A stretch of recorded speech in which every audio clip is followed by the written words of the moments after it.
Hi guys, मेरा नाम है जतिन अग्रवाल और आप जुड़ चुके हैं the bull of the last street channel के साथ। और आज हम रिव्यू करने वाले हैं नियोजन केमिकल्स को।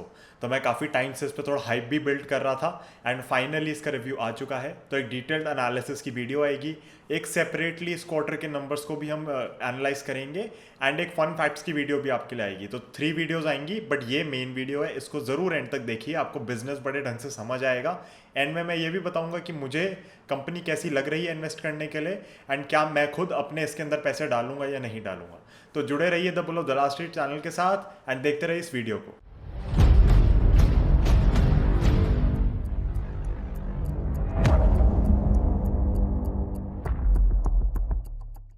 तो ये कंपनी स्टार्ट करी थी मिस्टर हरिदास कनानी ने एंड ये कंपनी एक्चुअली 91 में स्टार्ट हुई थी, बट इसके पीछे की स्टोरी बड़ी इंटरेस्टिंग है। तो ये एक्चुअली 70s के अंदर इन्होंने अपना स्टार्ट कर दिया था ब्रोमीन बनाना। और ब्रोमीन कैसे बनाते थे, ये इंडिजीनियस टेक्नोलॉजी थी।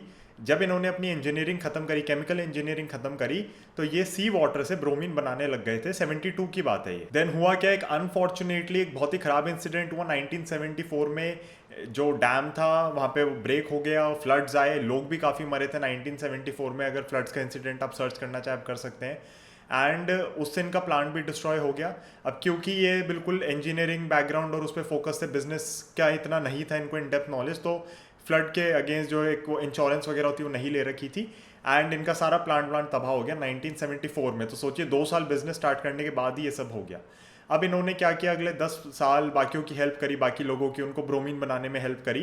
एंड ये खुद भी अपना बनाते थे और बाकियों की भी हेल्प करते थे, क्योंकि कहीं ना कहीं कैपिटल वापस जमा करनी थी अपनी कंपनी स्टार्ट करने के लिए। देन 1991 में इन्होंने नियोजन केमिकल्स की शुरुआत करी। नियोजन केमिकल्स जिस कंपनी को आज हम रिव्यू कर रहे हैं, उस कंपनी का अगर हम देखें बर्थ कब हुआ, तो वो 1991 में हुआ था। एंड काफ़ी लोग इंडिया में इन्हें ब्रोमीन मैन भी कहते हैं, ब्रोमीन मैन ऑफ इंडिया भी कहते हैं, क्योंकि ये पहले जने थे जिन्होंने इंडिजीनियस टेक्नोलॉजी वगैरह से ब्रोमीन की शुरुआत करी।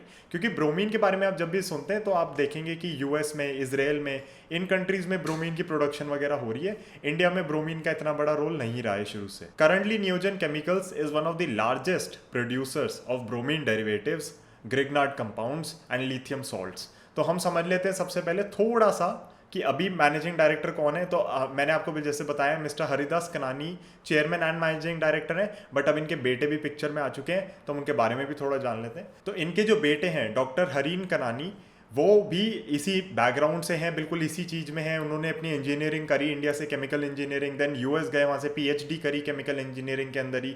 उसके बाद आप देखेंगे कि इन्होंने ड्यूपॉ में वर्क किया कुछ time and now he is with नियोजन, एंड नियोजन में काफ़ी टाइम से काम कर रहे हैं। And now he is the joint managing director, क्योंकि इनके फादर भी मैनेजिंग डायरेक्टर हैं, ये भी मैनेजिंग डायरेक्टर है।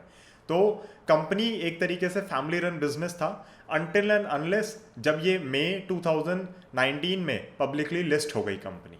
अब गाइज हम थोड़ा जान लेते हैं कि ब्रोमीन एंड लिथियम क्या है। तो लिथियम के बारे में आपने काफ़ी सुना होगा, क्योंकि बैटरीज वगैरह की काफ़ी बात होती रहती है, एनर्जी सेल्स वगैरह के अंदर यूज़ होता है। बट ब्रोमीन आप में से शायद काफ़ी लोगों को नहीं पता होगा। तो ब्रोमीन एक रेडिश ब्राउनिश टाइप का सब्सटेंस है। यहाँ पे मैं इमेज लगा दूंगा, अभी आप देख सकते हैं उसे। एंड इसके यूजेस कई सारे होते हैं। तो मेनली लेकिन ये यूज़ होता है एग्रीकल्चरल और फार्मा इंडस्ट्री के अंदर एंड एग्रोकेमिकल्स वगैरह बनाने के अंदर काफ़ी ज़्यादा काम आता है। इसलिए आप देखेंगे जब हम बिजनेस डिस्कस करेंगे कि इनका बिजनेस भी 85% बिजनेस जो आता है वो एग्रोकेमिकल्स या फार्मा इंडस्ट्री से ही आता है। तो थोड़ा सा गाइज अब बिजनेस को और इन डेप्थ डिस्कस करते हैं। तो आपको जैसे कि पता है कि एग्रोकेमिकल में इनके प्रोडक्ट्स यूज़ होते हैं, या फिर फार्मा में यूज़ होते हैं, एरोमेटिक केमिकल्स के अंदर यूज़ होते हैं, स्पेशलिटी पॉलीमर्स में यूज़ होते हैं। ऐसी कई सारी इंडस्ट्रीज़ हैं जिनके अंदर इनके प्रोडक्ट्स यूज़ होते हैं। मेनली ब्रोमीन एंड लिथियम से रिलेटेड डेरिवेटिव्स एंड बनाते हैं प्रोडक्ट्स, उनके अराउंड इनके मॉलिक्यूल्स सर्कुलेट करते हैं। तो आप देखेंगे कि किसी भी मॉलिक्यूल के अंदर अगर ब्रोमीन का यूज़ होना होगा तो आप होप कर सकते हैं कि नियोजन केमिकल कम से कम इंडिया में उस चीज़ को मैन्युफैक्चर कर रही होगी या सप्लाई कर रही होगी। मुझे एक जो बहुत ही अच्छी प्लस पॉइंट लगी इस केमिकल कंपनी की, तो देखिए केमिकल कंपनीज में आपकी जो एक बेसिक क्या कह सकते हैं कि एसेट होता है, वो लोग होते हैं कि आपके इंजीनियर्स किस टाइप के हैं। जैसे आईटी कंपनीज के अंदर हम कहते हैं कि ह्यूमन कैपिटल ही आपकी एक्चुअली रियल कैपिटल है। इसके अंदर इन्होंने 10% जो इनकी ह्यूमन कैपिटल है that is into research and development, और वो फोकस्ड है नए नए मॉलिक्यूल्स बनाने में, नए नए प्रोडक्ट्स बनाने में। इन्होंने अपना बिजनेस फर्दर डिवाइड कर रखा है ऑर्गेनिक एंड इनऑर्गेनिक के अंदर। तो ऑर्गेनिक कंपाउंड से इनका बिजनेस अराउंड 80% आता है एंड इनऑर्गेनिक से आप मान लीजिए 20% के अराउंड आता है। तो अगर मान लीजिए 100 रुपये कमा रहे हैं, उसमें से 80 रुपीज़ ये कमाते हैं ऑर्गेनिक कंपाउंड से, 20 रुपीज़ कमाते हैं इनऑर्गेनिक कंपाउंड से। तो गाइज अब हम बात करते हैं रॉ मटेरियल की। तो रॉ मटेरियल को भी हम फर्दर अलग अलग केमिकल्स के हिसाब से डिवाइड कर सकते हैं। तो सबसे पहले हम समझते हैं ब्रोमीन सोर्सेज के बारे में। तो ब्रोमीन कहाँ से लोग सोर्स कर रहे हैं, तो उसके अंदर इनको क्या दो चीज़ें चाहिए होती है, एक ब्रोमीन चाहिए होता है, एक हाइड्रोब्रोमिक एसिड चाहिए होता है। तो मोस्टली आप देखेंगे 75% के अराउंड ये इंडिया से ही उसको कंज्यूम करते हैं एंड हाँ 20% होता है कि बाहर से इंपोर्ट होके आ रहा है। तो वो कौन सी कंट्रीज होती हैं, इजराइल हो गई, जॉर्डन हो गई, यूएसए हो गई। नेक्स्ट हम डिस्कस करते हैं लिथियम सॉल्ट्स की। तो इसके अंदर अगेन इनको चाहिए lithium carbonate and lithium hydroxide. तो अर्जेंटीना या चिली से आता है, वरना इनके पास बड़े बड़े 3 जो प्लेयर्स हैं वगैरह हैं, बीएसएफ जैसी कंपनीज हैं, उनसे ये लोग इंपोर्ट कर लेते हैं या उनसे खरीद लेते हैं रॉ मटेरियल। तो कहीं पे भी आप देखेंगे रॉ मटेरियल्स के चक्कर में ये कहीं पे भी क्लॉग नहीं होता इनका बिजनेस। ऐसा नहीं है कि चाइना पे बहुत डिपेंडेंस है, किसी एक पर्टिकुलर कंपनी पे बहुत ज़्यादा डिपेंडेंस है, किसी एक कंट्री पे बहुत डिपेंडेंस है। बहुत डाइवर्सिफाइड कर रखा है, रिस्क बहुत फैला रखा है अपना, कोई भी दिक्कत नहीं होती इन्हें। अलग अलग कंट्रीज अलग अलग कंपनी से सोर्स करते हैं अपने रॉ मटेरियल्स। बहुत ही बड़ा प्लस पॉइंट है किसी भी कंपनी के लिए, स्पेशली एक केमिकल कंपनी के लिए। नेक्स्ट हम बात कर लेते हैं कि इनके पास प्लांट्स कितने हैं और प्लांट्स कहाँ कहाँ पे हैं। तो इनका ओरिजिनल जो प्लांट था वो महापे में है।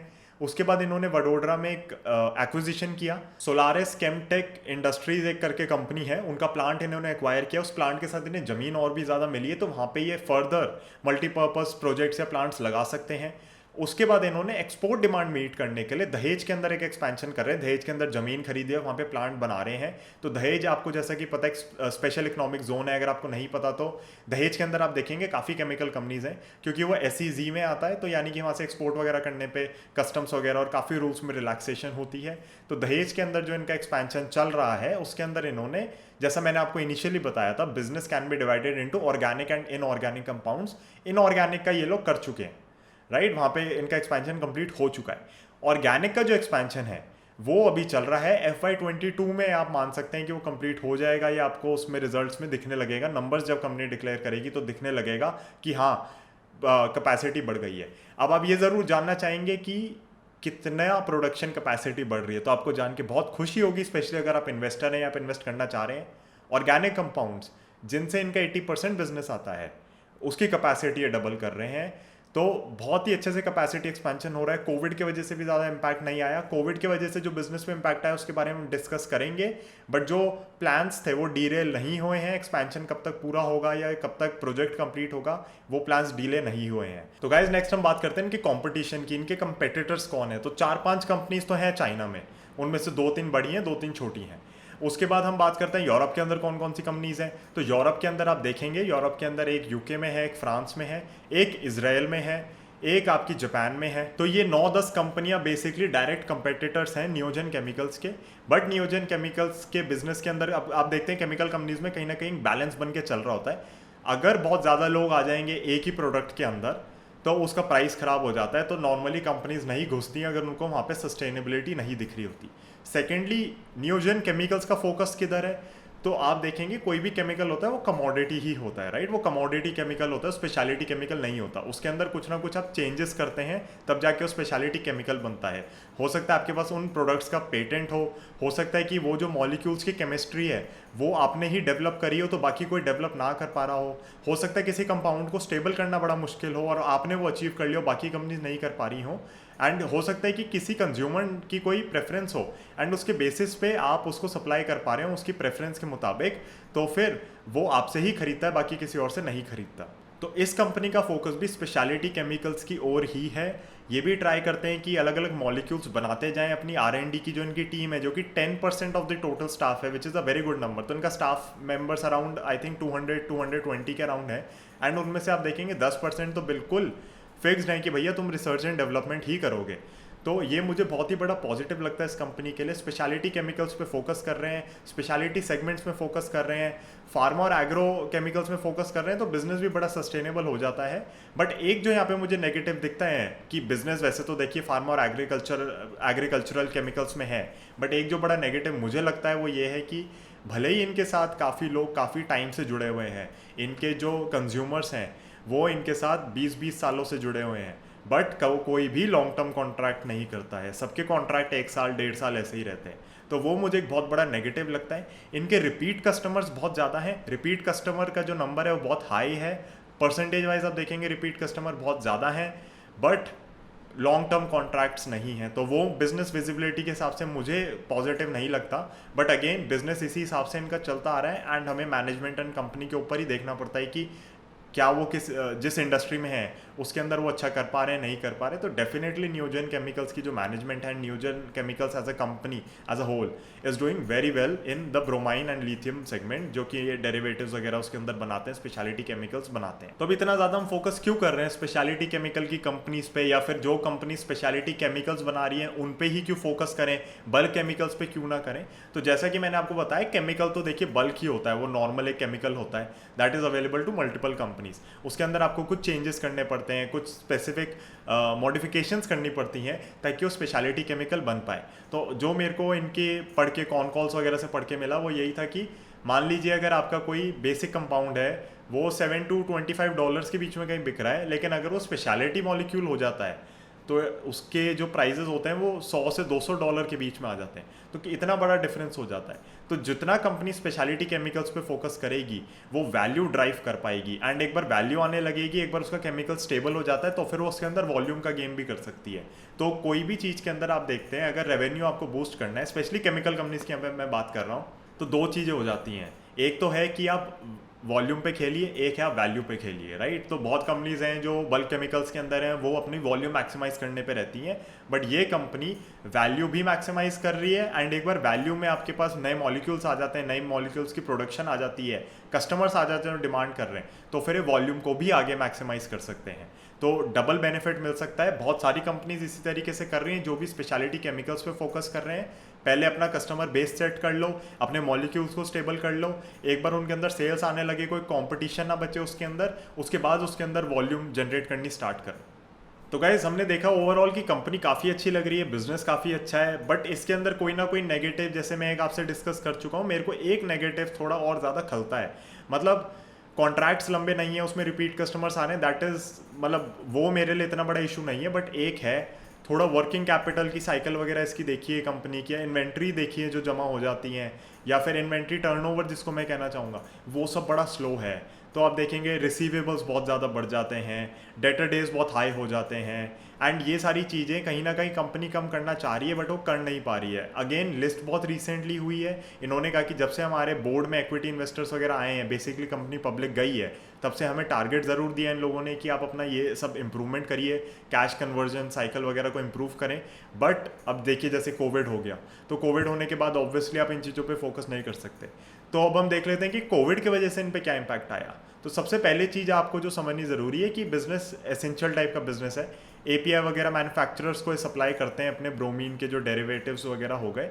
तो आप देख सकते हैं कि इन्होंने मार्च में डेफिनेटली बीच में जब 24 मार्च को अनाउंसमेंट हुई थी तो बंद किए थे अपने प्लांट्स, बट अप्रैल में they gradually started reopening everything.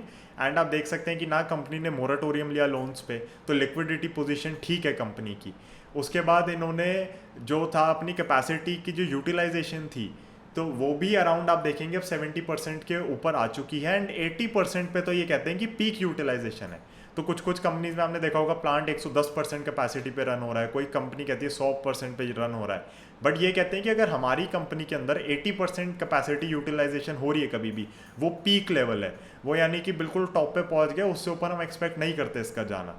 तो आप देखेंगे ये 70% पे तो आ भी चुके हैं। तो कोविड का इनको डेफिनेटली कहीं ना कहीं एक झटका लगा था, जिसमें से इनको 15-20 करोड़ का मैं कहूँगा रेवेन्यू लॉस हुआ, सेल्स का लॉस हुआ जब ये लॉकडाउन में गए।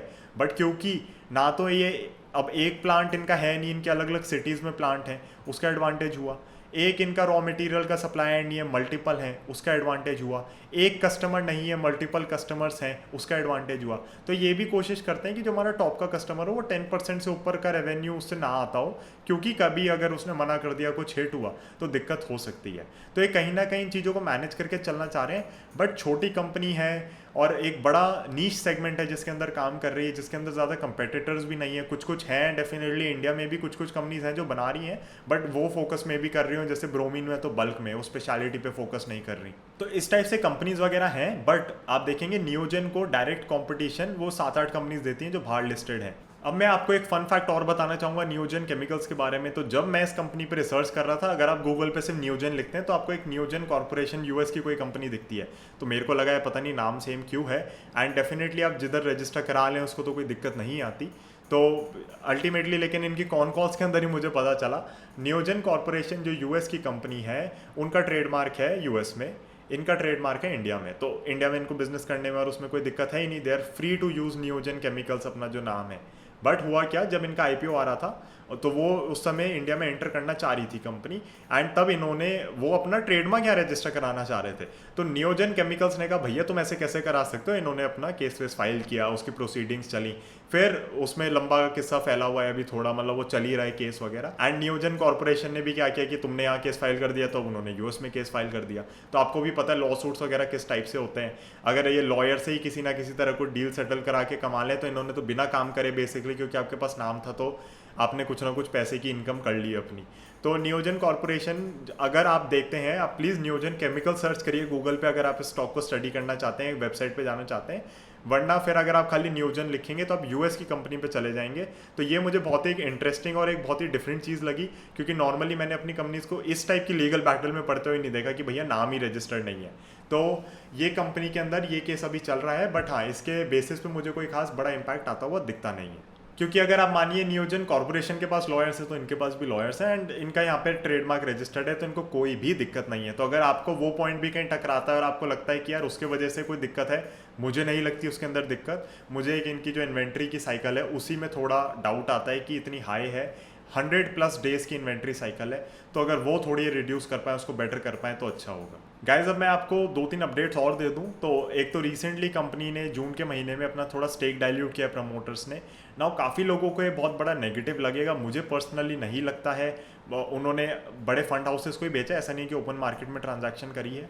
एंड मतलब ये लोग कंफर्टेबल हैं कि थोड़े बिजनेसेस वगैरह या जो फंड्स हैं वो आके इनके साथ जुड़ें, तो मे बी इनको लिक्विडिटी की कोई पोजीशन हो, फैमिली को, जो भी है। तो I am not much worried about that, because I seen examples of companies जो स्टेक अपना बेचती रहती हैं promoters, but the companies keep on doing well. तो हमें कंपनी के ऊपर देखना है। बट हाँ, क्योंकि कुछ लोगों को लग सकता है कि प्रमोटर होल्डिंग हाई होनी चाहिए, तो I would like to tell you कि इन्होंने रिसेंटली जून के महीने में ही थोड़ा सा अपना स्टेक सेल किया है। तो हम वो सारी चीज़ें कंप्यूटर स्क्रीन पे देखेंगे, हम इसके अंदर डिस्कस करेंगे जो इनका भी रिसेंट स्टेक सेल हुआ है उसको। Then we will be looking at your investor presentation जो फर्स्ट क्वार्टर FY21 की हुई है, एंड उसके बाद हम डिस्कस करेंगे टेक्निकल एनालिसिस पे कि ये स्टॉक कैसा चल रहा है इस समय। तो चलते हैं स्क्रीन पे, वहीं पे वीडियो को कंक्लूड करेंगे, एंड एंड में हम डिसाइड करेंगे कि क्या इसके अंदर हमें निवेश करना चाहिए, नहीं करना चाहिए। तो गाइज़ हम अपने स्क्रीन पे आ चुके हैं और हम देख सकते हैं कि 3 जून को इन्होंने यहाँ पे बताया कि इन्होंने अपना स्टेक कम किया है, एंड इन्होंने स्टेक बेचा है अपना। यहाँ पे इन्होंने बताया 11.26 लाख शेयर्स इन्होंने बेचे हैं, और आईपीओ के बाद इन्होंने ये शेयर्स वगैरह भी रिसेंटली इन्होंने सेल करे हैं। तो काफ़ी लोगों को डाउट हो सकता है कि कंपनी क्यों कर रही है, प्रमोटर अपनी होल्डिंग क्यों कम कर रहे हैं, बट मुझे ऐसी कोई बड़ी दिक्कत नहीं लगती। इन्होंने जो पोर्शन अपना बेचा स्टेक का, तो वो मेजरली गया Malabar India fund and Malabar value fund को, जो कि बहुत बड़ा फंड हाउस वगैरह हो गया। एंड इन्होंने कहा है कि प्रमोटर्स बिल्कुल कमिटेड हैं बिजनेस वगैरह को लेके, उसमें कोई दिक्कत नहीं है। तो मुझे भी पर्सनली कोई ऐसी बड़ी दिक्कत नहीं लगती ना, काफ़ी लोगों को लग सकती है। तो मेरा मकसद है कि आपको सारी इन्फॉर्मेशन दी जाए, उसके बाद आपको डिसाइड करना है आपको इस कंपनी के अंदर कैसे इन्वेस्ट करना है या नहीं करना। अब हम आ जाते हैं Q1 FY21 की अर्निंग प्रेजेंटेशन पे। तो हम देख सकते हैं इसके अंदर इन्होंने अपनी कंपनी के बारे में बता रखा है। तो सबसे अच्छी चीज़ जो मुझे लगती है कि 10% वर्कफोर्स R&D टीम में है। उसके बाद आप देख सकते हैं कि 205 इनके पास 205 प्रोडक्ट्स हैं इनके पास, इन हाउस डेवलप किया हुआ है, R&D बहुत अच्छी है।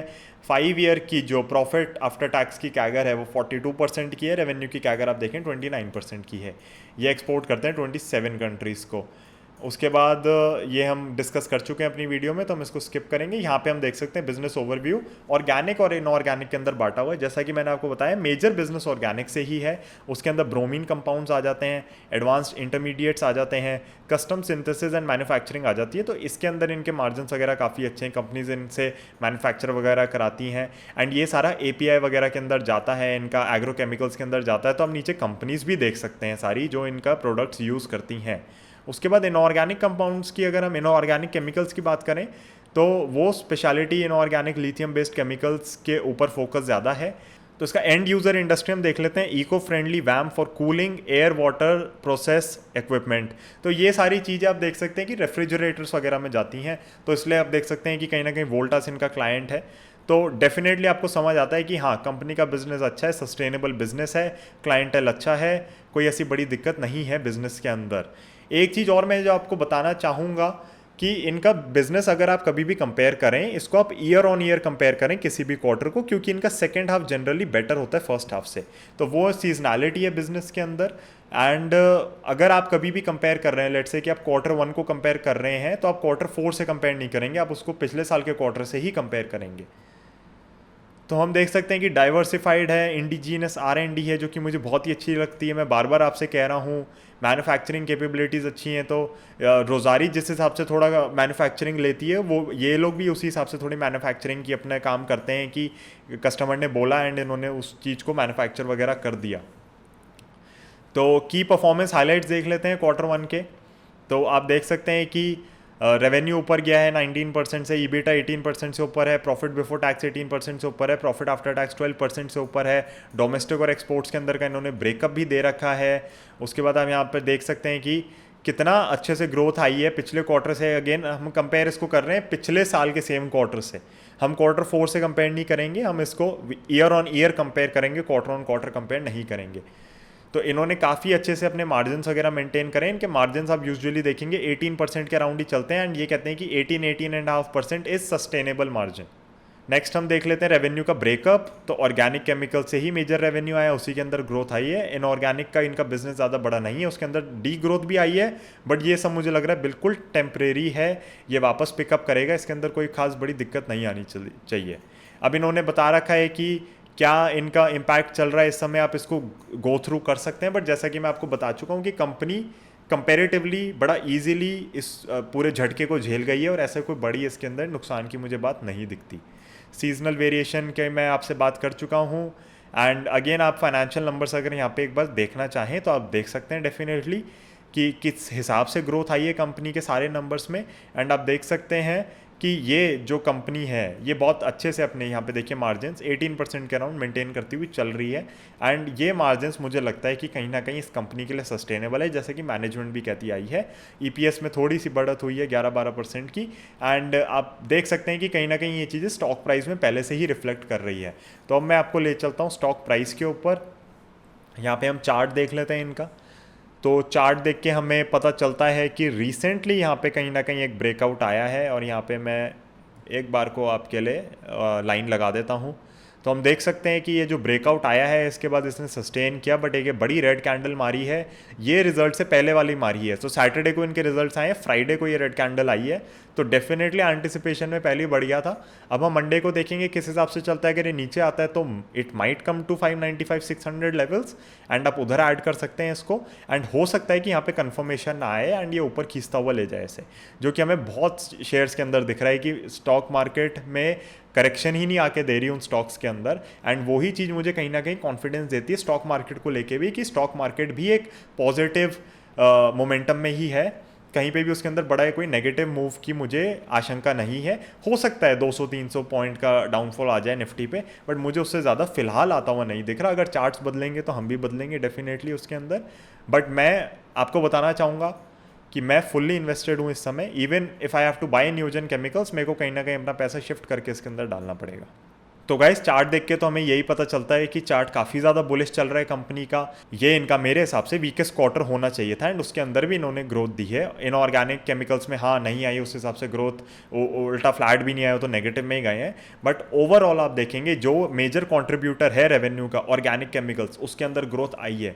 तो मुझे कहीं ना कहीं पॉजिटिव लगता है बिजनेस, मुझे कहीं ना कहीं लगता है कि बिजनेस अच्छा है, बिजनेस सस्टेनेबल है, फार्म और एग्रोकेमिकल के अंदर बिजनेस जा रहा है, तो वो अगेन एक बड़ा पॉजिटिव मुझे लगता है। तो I would say 80% positive on this business, और 20% जो मेरी रिजर्वेशन है नेगेटिव साइड पे, वो इसीलिए क्योंकि इनका जो cash conversion cycle, inventory turnover cycle, वो सारी चीज़ें देख के, थोड़ा वर्किंग कैपिटल साइकिल देख के मुझे थोड़ा लगता है कि हाँ यार वहाँ पे कुछ नेगेटिव हो सकता है कभी होना चाहे तो। But company has ample liquidity, they haven't taken your moratorium, तो मुझे कंपनी वैसे अच्छी लगती है। आपको इसके अंदर इन्वेस्ट करना चाहिए नहीं करना चाहिए डिपेंड करेगा आपके रिस्क एपेटाइट पे, डिपेंड करेगा आपके इन्वेस्टमेंट होराइजन पे, डिपेंड करेगा आपकी केमिकल इंडस्ट्री की समझ पे। बट मैं इसके अंदर डेफिनेटली एक छोटे पोर्शन में इन्वेस्ट करना चाहूँगा, अपनी केमिकल बास्केट में इन्वेस्ट करना चाहूँगा। तो गाइज ये सब जान के आपको इतना तो पता चल ही गया होगा कि मैं कंपेरेटिवली काफ़ी पॉजिटिव हूँ इस कंपनी को लेके। जैसे कि मैंने पास्ट में बहुत पहले रेन इंडस्ट्रीज़ और हिमाद्री स्पेशलिटी केमिकल्स के ऊपर स्टॉक एनालिसिस की वीडियो बनाई थी, उसके बाद से मैंने काफ़ी टाइम से कोई वीडियो नहीं बनाई because I was busy with other work. फिर कोविड हो गया तो, और फिर अपनी छोटी वीडियोस पे काम चल रहा था, कुछ ना कुछ सेक्टोरल स्टडी चल रही थी। बट आप देख सकते हैं कि उनके अंदर मैंने आपको कहा था कि मेरे पर ट्रैकिंग के शेयर्स पड़े या मेरे पर शेयर्स नहीं पड़े, मैं बस देख रहा हूँ। बट नियोजन एक ऐसी कंपनी है जिसमें मुझे लगता है कि हाँ थोड़ी वैल्यूएशन एक्सपेंसिव है, but again valuations expensive, bull market चल रही है। मैं तो आपको काफ़ी कह ही चुका हूँ इस चैनल पे कि एक बुल मार्केट ही चल रही है, तो मुझे ऐसा नहीं लगता कि कहीं पे ये शेयर हमें ज़्यादा सस्ता मिलेगा। टेक्निकली जो हमने पॉइंट डिस्कस करें, अगर वैसा कुछ होता है तो बहुत अच्छी बात है, वरना फिर मैं इस कंपनी पे बुलिश हूँ। क्या मैं इसके अंदर पैसे डालूंगा? तो मैं डेफिनेटली डालूंगा, बट एक प्रपोर्शन में डाले जाएंगे। एक केमिकल सेक्टर की मैं बास्केट बना रहा हूँ, उस बास्केट के अंदर मैं इसको बाय करूँगा, क्योंकि केमिकल कंपनीज के अंदर अलग अलग केमिकल्स को मैं प्ले करना चाह रहा हूँ। तो वैसे तो आप देखिए कि कोर पोर्टफोलियो में तो बहुत ही लिमिटेड कंपनीज होती हैं, 15 to 20, बट जैसे फार्मा को प्ले करने के लिए मैंने आपसे डिस्कस किया था कि मैंने एक म्यूचुअल फंड खरीदा है एंड वो बहुत अच्छा रिजल्ट दे रहा है, राइट। मेरे को नहीं पता था कि डॉक्टर रेड्डीज भागेगा, IOL केमिकल फार्मा वाली कंपनी भागेगी, या आपका आरती ड्रग्स भागेगा, या सन फार्मा भागेगा। I never knew which company is going to run because मेरी एक्सपर्टीज नहीं है उधर। तो इसी रीजन से वहाँ पे मैंने एक म्यूचुअल फंड खरीदा था, एंड आपको भी मैंने कहा था कि मैं इसको म्यूचुअल फंड से प्ले कर रहा हूँ। Chemical companies I understand much better than pharma companies, तो यहाँ पे मुझे समझ आ रहा है कि मुझे किस किस कंपनी को किस किस प्रपोर्शन में खरीदना है एक बास्केट बनाने के लिए। अगेन रिस्क वगैरह रहते हैं, एंड वो रिस्क वगैरह अगर आप जानना चाहते हैं तो आप मुझसे एक डिस्कशन ले सकते हैं, वन टाइम डिस्कशन को आप ज्वाइन कर सकते हैं। उसके अंदर हम डिस्कस कर सकते हैं आपके स्टॉक्स एंड मेरा क्या क्राइटेरिया रहता है स्टॉक्स वगैरह सेलेक्ट करने का, बट वो इस वीडियो का स्कोप नहीं है तो मैं इसको अवॉइड करूंगा। तो मैं अपने रिस्क के हिसाब से इस कंपनी को डेफिनेटली अपनी केमिकल बास्केट के अंदर परचेस करूंगा। Thank you so much for watching this video. Q1 का जो रिजल्ट एनालिसिस है इन डेप्थ वो अलग से भी आएगा इस चैनल पे, एंड एक फन फैक्ट्स की वीडियो भी आएगी आप लोगों के लिए, अगर आपको नियोजन के थोड़े फन फैक्ट्स जानने हैं, ब्रोमीन के फन फैक्ट्स जानने हैं। तो please be subscribe to the bull of Dalal street and keep watching. Stay safe, stay at home. I will see you in the next one. Bye.